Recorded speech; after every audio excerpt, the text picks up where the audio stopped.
사도신경으로 예배를 시작하도록 하겠습니다. 나는 전능하신 아버지 하나님, 천지의 창조주를 믿습니다.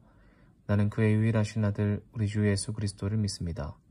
그는 성령으로 잉태되어 동정녀 마리아에게서 나시고 본디오 빌라도에게 고난을 받아 십자가에 못 박혀 죽으시고 장사된 지 사흘 만에 죽은 자 가운데서 다시 살아나셨으며 하늘에 오르시어 전능하신 아버지 하나님 우편에 앉아 계시다가 거기로부터 살아있는 자와 죽은 자를 심판하러 오십니다. 나는 성령을 믿으며 거룩한 공교회와 성도의 교제와 죄를 용서받는 것과 몸의 부활과 영생을 믿습니다. 아멘.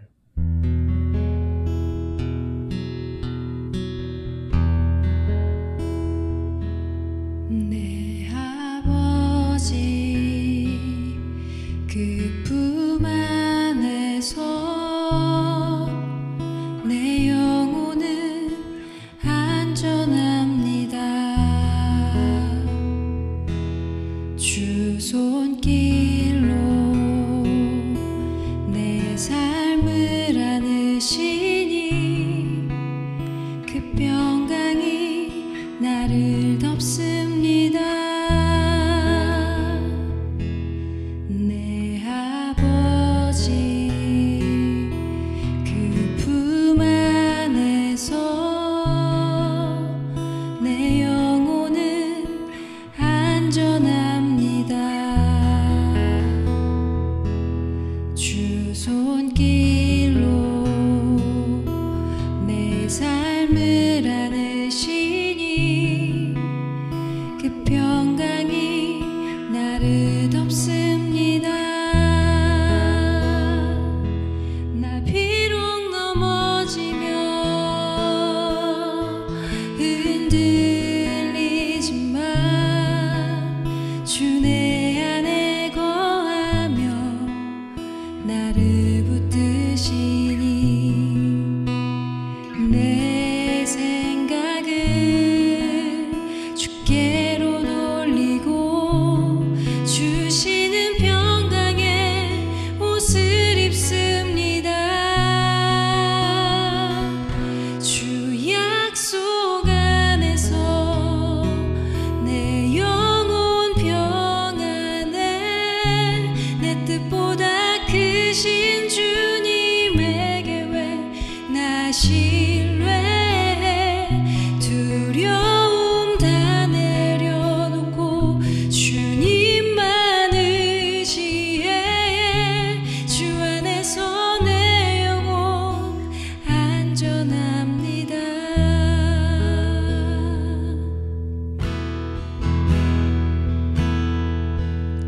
나 비록 넘어지며 흔들리지만 주 내 안에 거하며 나를 붙드시니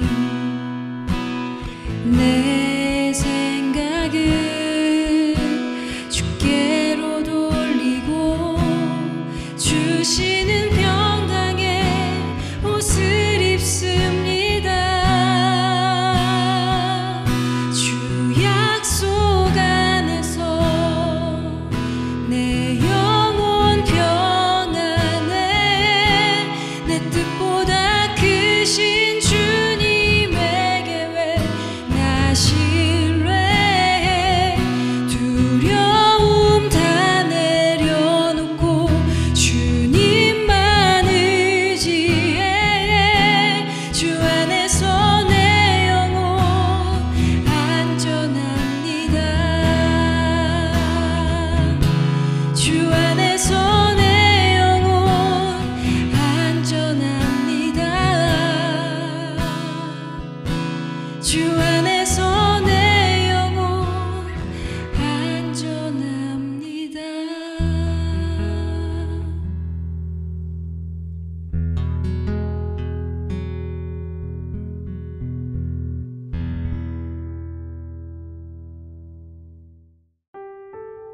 반갑습니다. 동래중앙교회 중등부 친구들, 제가 얼마 전에 한 짤을 봤는데 속담 저급하게 말하기 대회 같은 거였어요. 예를 들어서 이런 겁니다. 참새가 말하길 나 방앗간 못 참지 이런 느낌이었어요. 거기서 제가 어떤 한 짤을 봤는데 너무 재밌는 거예요. 이런 내용이었습니다. 실패, 성공이 짤이에요. 주르륵. 아니 이 짤이랑 내용이랑 왜 이렇게 잘 어울리는지 혼자 막 킥킥대면서 웃었습니다. 그런데 그 내용을 보다 보니까 이런 말이 생각이 나더라고요. 믿음은 종종 두려움의 아들이다. 우리의 믿음은 때로는 두려움에서 난다는 말이기도 합니다. 여러분, 믿음과 두려움 어울리지 않을 것 같은 이야기인데 연결이 되어 있다는 것이죠. 한번 본문을 볼까요? 풍랑에 허덕이던 제자들에게 예수님께서 찾아가셨습니다. 두려움 속에 떨고 있던 제자들에게 예수님께서 찾아가셨단 말씀이시죠. 그리고 몸과 마음이 지친 제자들에게 예수님은 말씀하십니다. 안심하라. 그러면서 그들의 마음을 위로하시죠. 그런데 베드로가 예수님에게 무언가 청하기 시작합니다. 28절인데 한번 볼까요? 주여, 정말 주님이시라면 저에게 물 위로 걸어오라고 하소서. 베드로는 풍랑의 두려움에서 예수님을 보았습니다. 그리고 이렇게 말하죠. 예수님, 나를 물 위로 걷게 해주세요. 두려움은 베드로를 어디로 나가겠습니까? 배에서 배 밖으로 물로 나가게 했습니다. 여러분, 베드로는 풍랑의 결과를 잘 알고 있는 사람이었습니다. 그가 어부로 있을 때 풍랑을 만나 죽은 사람들을 한두 명 받겠습니까? 물고기 잡으러 먼 곳으로 나갔다가 풍랑에 뒤집어진 사람 한두 번 받겠냐고요. 그러니 몇 시간 동안 바다와 씨름하느라 지친 그들에게 이제 희망이 없었을 수도 있어요.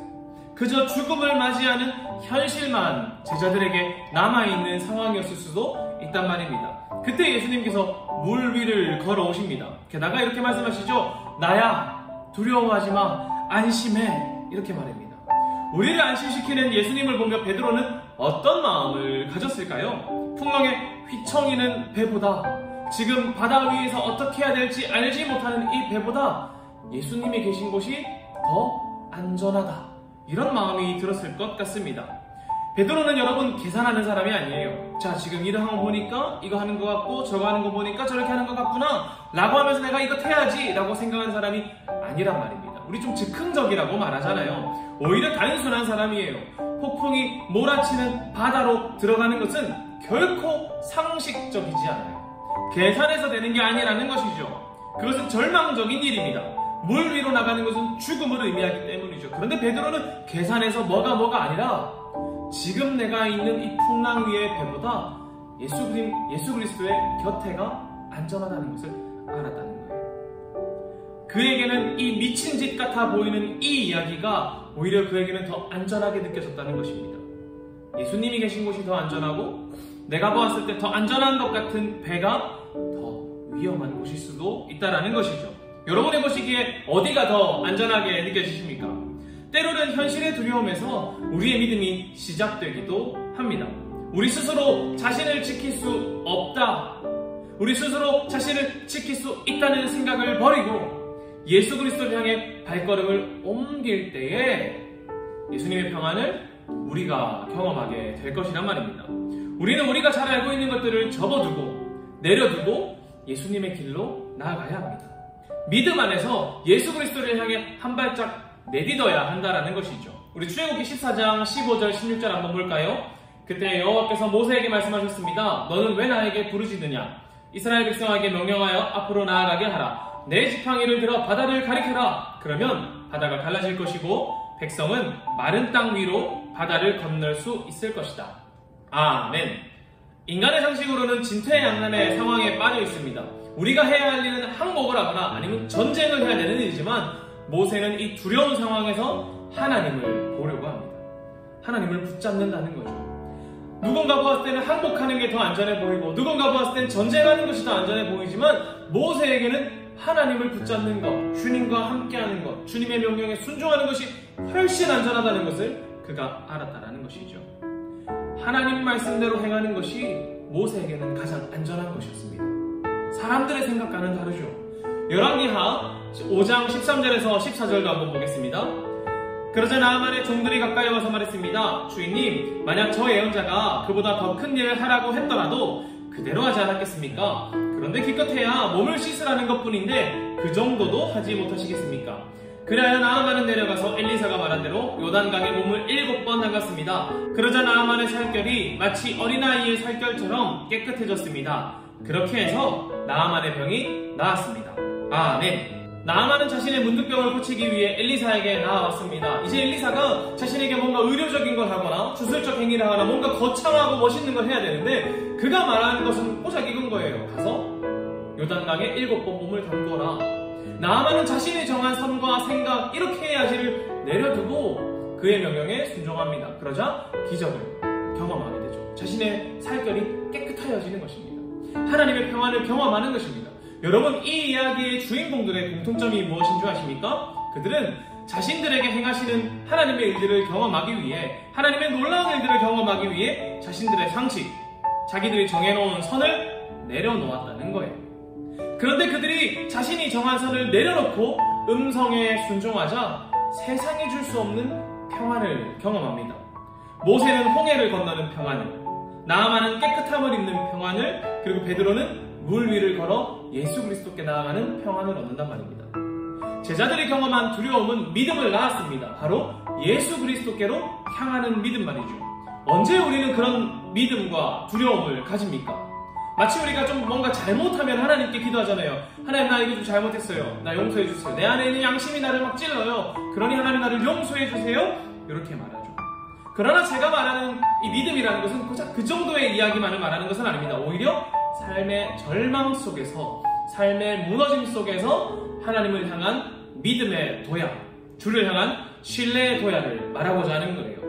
내 삶에 주님이 가장 안전한 곳입니다 라는 것을 고백하는 믿음의 고백, 그 이야기하는 겁니다.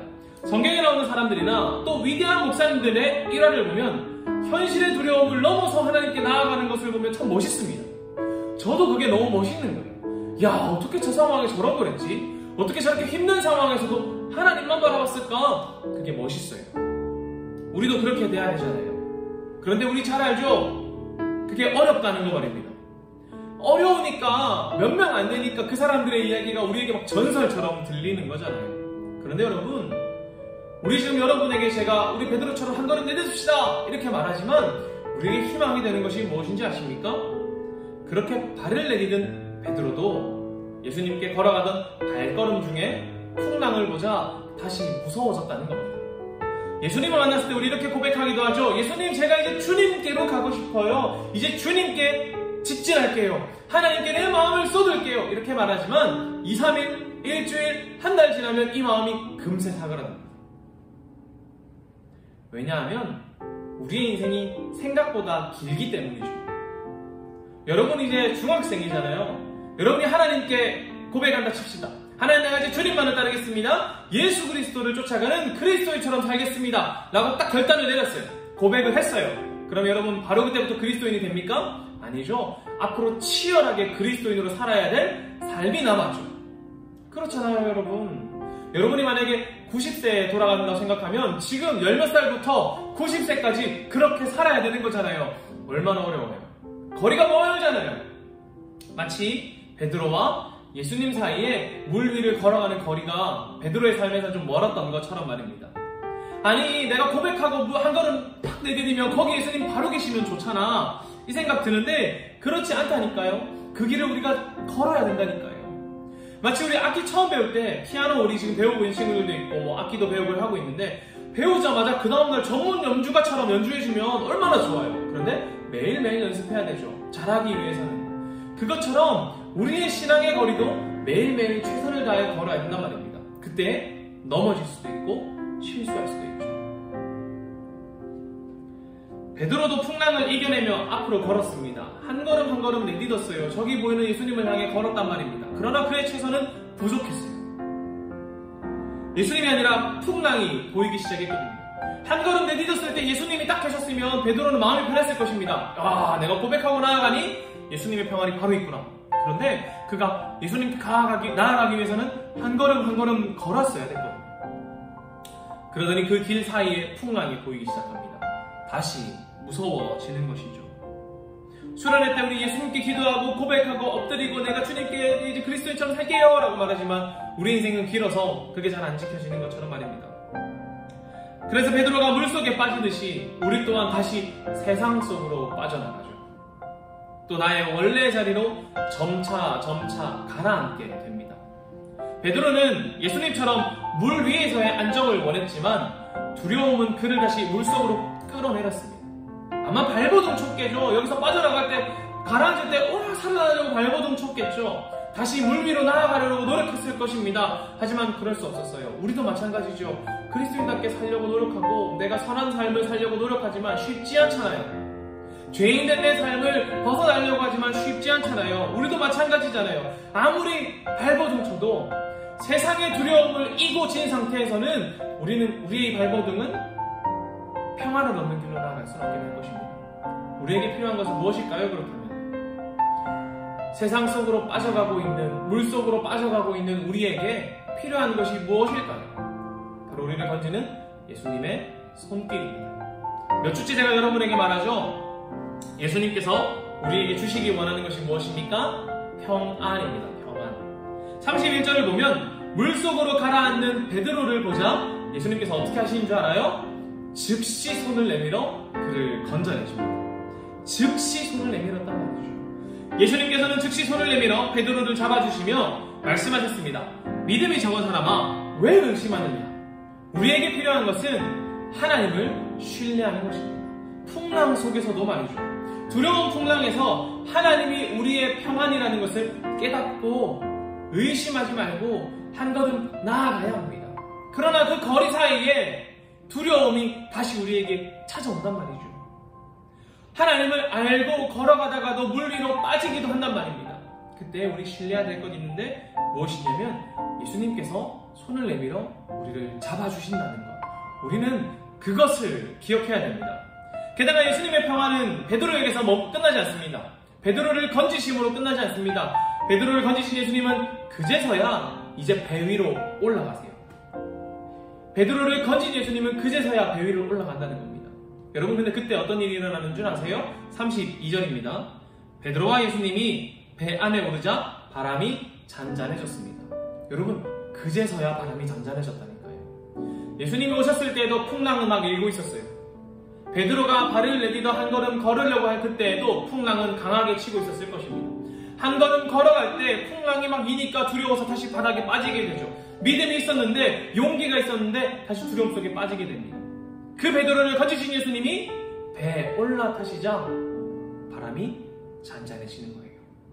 내가 배 위에서 아무리 열심히 노력을 해도 이 풍랑을 잠잠하게 할 수 없어요. 그러나 베드로를 건지신 예수님처럼 예수님이 우리라는 배 안에 오르시자 세상의 풍랑이 잠잠해집니다. 왜요? 우리에게 참된 평안이 오셨기 때문이죠. 지난밤 제자들을 지긋지긋하게 괴롭히던 풍랑이 드디어 끝났습니다. 현실의 풍랑뿐 아니라 그들의 마음의 풍랑까지 잠잠케 했다는 것을 여러분 잊지 마십시오. 예수님은 우리와 함께 하심으로 하나님의 평안을 우리에게 주십니다. 어떻게 해요? 물에 빠진 자들에게 손을 건지심으로, 손을 내밀으심으로, 그리고 건지심으로, 또 우리의 배에 올라타심으로, 우리와 함께 하심으로 우리에게 잠잠함을 주신다는 겁니다. 이날 제자들의 마음은 어땠을까요? 예수님을 더 믿었을 것 같아요. 더 신뢰했을 것 같습니다. 믿음은 풍랑에서 가라앉을 수밖에 없는 배에서 예수 그리스도를 향해 뛰어내려 한 걸음을 내딛는 것입니다. 또 혹은 물속에 빠져서 허우적거릴 때 예수님이 손을 내밀어 나를 건지실 것이라는 신뢰입니다. 에베소서 2장 8절에서 9절 이렇게 말해요. 여러분은 하나님의 은혜 안에서 믿음으로 구원을 받았습니다. 여러분 스스로는 자신을 구원할 수 없습니다. 구원은 하나님의 선물입니다. 또 착한 행동으로 구원받는 것이 아니므로 아무도 자랑할 수 없습니다. 아멘. 우리의 구원은 하나님께서 내미신 손으로 인하여, 하나님께서 우리의 배에 올라타심으로 인하여 우리에게 이루어진 것입니다. 베드로가 이렇게 말할까요? 내가 그날 물 위를 걸어갔기 때문에 구원받았어. 제자들이 이렇게 말할까요? 우리가 그날 배에서 열심히 잡고 있었기 때문에 구원받았어. 아니요. 내가 물에 빠졌을 때 예수님께서 나를 건지십니다. 우리가 풍랑 가운데 있을 때 예수님께서 우리의 배에 올라타심으로 우리가 구원함을 얻었어. 이렇게 말하는 것입니다. 그리고 그때야 비로소 제자들이 참된 평안을 경험하게 되는 것이죠. 여러분, 혹 풍랑 가운데 두려워하고 계신 분이 있다면 그 두려움이 믿음을 낳아서 예수 그리스도께 발걸음을 옮길 수 있는 믿음의 도약, 용기가 생기시기를 소망합니다. 그리고 혹시 그 발걸음을 옮기다가 하나님, 내가 주님께 나아갈게요, 주님을 사랑할게요 하면서 한 걸음씩 옮기다가 세상의 풍랑에 다시 두려워져 빠져가고 있다면, 그 물에 잠겨 있다면, 허우적거리고 있다면 여러분을 향해 손 내미실 예수 그리스도를 신뢰하는 믿음이 또한 있기를 간절히 빕니다. 하나님께서는 여러분을 건지심으로, 또 여러분의 배에 올라타심으로 세상이 줄 수 없는 평안을 여러분에게 주실 것입니다. 우리 이 평안을 기대하며 두려움을 이겨내는 믿음을, 그러한 믿음을 걸어가는 여러분들 되시기를 간절히 빕니다. 주기도문으로 예배를 마치도록 하겠습니다. 하늘에 계신 우리 아버지, 아버지의 이름을 거룩하게 하시며 아버지의 나라가 오게 하시며 아버지의 뜻이 하늘에서와 같이 땅에서도 이루어지게 하소서. 오늘 우리에게 일용할 양식을 주시고 우리가 우리에게 잘못한 사람을 용서하여 준 것 같이 우리 죄를 용서하여 주시고 우리를 시험에 빠지지 않게 하시고 악에서 구하소서. 나라와 권능과 영광이 영원히 아버지의 것입니다. 아멘.